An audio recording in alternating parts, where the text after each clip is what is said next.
semua dalam keadaan sehat dan selalu semangat belajar ya.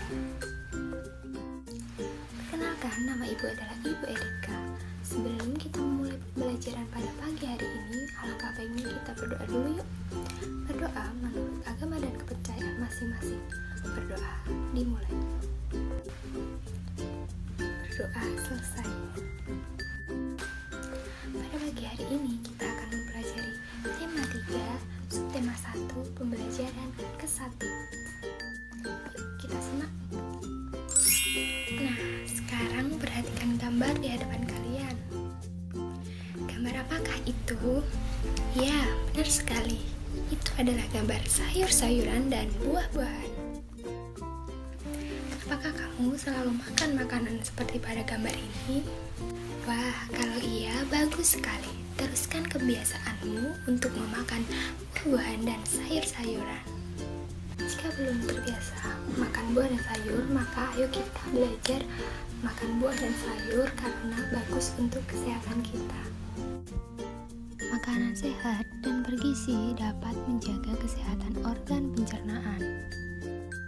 Biasanya kita mengenal jenis bahan makanan dari promosi yang disajikan dalam bentuk iklan.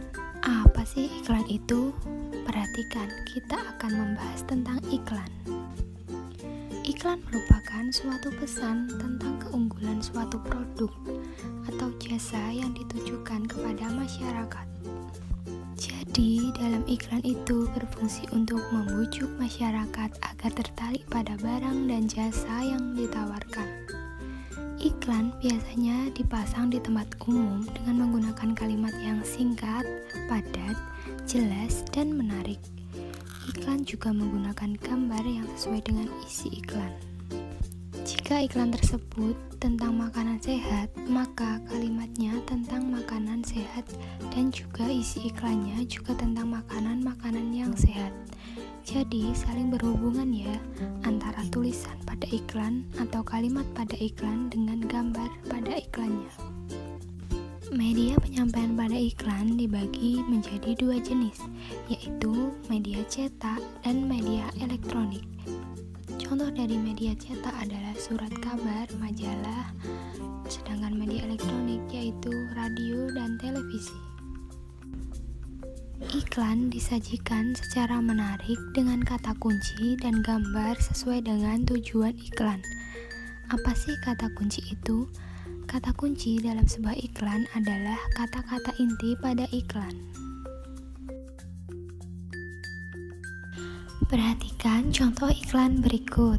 Nah, di situ terdapat sebuah iklan dengan gambar anak sedang memakan buah-buahan yang dicantumkan sebuah kalimat, makanan sehat dan bergizi penting untuk pertumbuhan otak anak Anda. Nah, apa kata kunci iklannya? Kata kuncinya adalah pertumbuhan otak anak. Nah, tujuannya apa iklan ini? Tujuannya adalah untuk mengajak masyarakat mau mengkonsumsi makanan yang sehat dan bergizi demi pertumbuhan otak anak-anaknya. Nah, lihat di hadapan kalian ada gambar sapi. Tahukah kamu, sapi untuk menghasilkan susu yang baik harus mengkonsumsi makanan yang baik juga. Nah, tahukah kamu apa makanan sapi? Ya, benar, makanan sapi adalah rumput. Jadi, rumput yang dimakan sapi itu harus baik. Sapi ini merupakan hewan yang spesial dalam mencerna makanannya. Berbeda dengan hewan-hewan yang lainnya. Nah, kita akan membahas tentang bagaimana sapi mencerna makanannya. Nah, sebelumnya kita akan membahas hewan ruminansia. Apa itu hewan ruminansia? Hewan ruminansia adalah kelompok hewan mamalia yang biasa memamah atau memakan 2 kali dan dikenal dengan hewan memamah biak. Pada hewan ruminansia terdapat 4 bagian lambung dengan fungsinya yang spesifik. Apa saja hewan ruminansia itu? Ada sapi, kerbau, rusa, domba, kambing, dan kijang termasuk hewan ruminansia. Nah, jadi hewan ruminansia ini memiliki cara pengolahan makanan yang berbeda dengan hewan-hewan mamalia yang lainnya karena memiliki 4 bagian lambung dengan fungsi yang spesifik. Kalau hewan-hewan mamalia lain hanya memiliki 1 bagian lambung. Apa saja bagian lambung pada sapi? Nah, ini adalah gambar sapi dengan organ pencernaan. Perhatikan baik-baik ya. Pertama, sapi masuk makan melalui mulut. Di mulut sapi ini terdapat gigi, lidah, dan saliva atau ludah. Kemudian, rumput yang dimakan sapi ini jalan masuk ke esofagus atau yang sering kita ketahui yaitu kerongkongan. Esofagus ini merupakan saluran penghubung antara rongga mulut dan lambung. Selanjutnya, makanan masuk ke rumen. Apa sih rumen?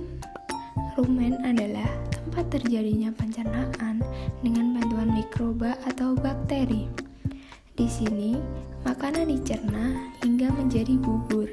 Pada saat sapi beristirahat, makanan akan kembali ke mulut dan dikunyah kembali. Nah, ini yang dinamakan memamah biak.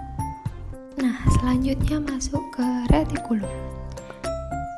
Di retikulum ini, makanan mengalami proses fermentasi dengan bantuan bakteri anaerob dan protozoa.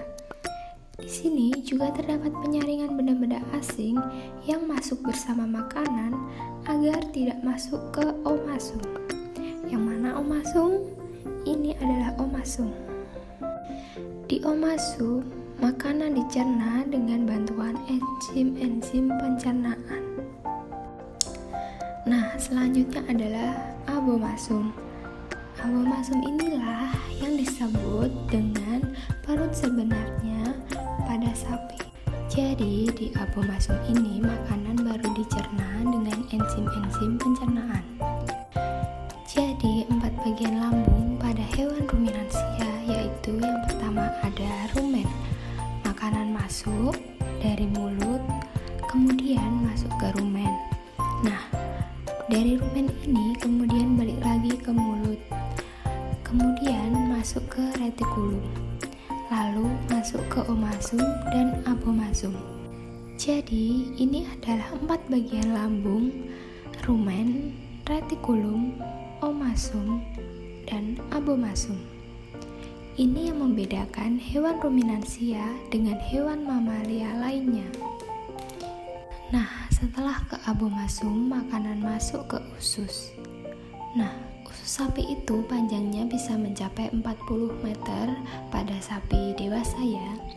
Dan di dalam usus juga terjadi penyerapan makanan dan juga fermentasi. Nah, setelah makanan diserap, sisanya atau fesesnya keluar melalui anus. Nah, jadi ini yang merupakan bagian-bagian pencernaan pada hewan ruminansia. Nah, berikut dapat digambarkan alur pencernaan pada hewan ruminansia.